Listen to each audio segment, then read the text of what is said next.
तो hello guys, स्वागत है आप सभी का फिर से न्यू वीडियो में। तो गाइस, ये वीडियो सिर्फ इंटरटेनमेंट के लिए है, तो कोई अपने दिल पर मत लेना गाइस। हे बाबा, एक और झकास चीज दिखाओ क्या? हाँ? रुको रुको रुको, ये इधर आ।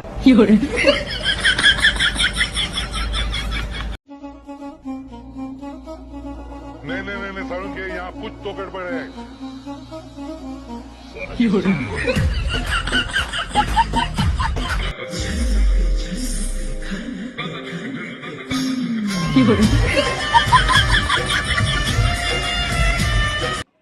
हे प्रभु, हे हरि राम कृष्ण जगन्नाथ प्रेमानंद, ये क्या हुआ? गलाव में पानी आ गया।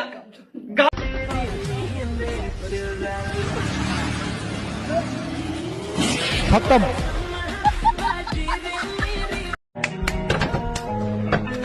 कैमरामैन जल्दी फोकस करो।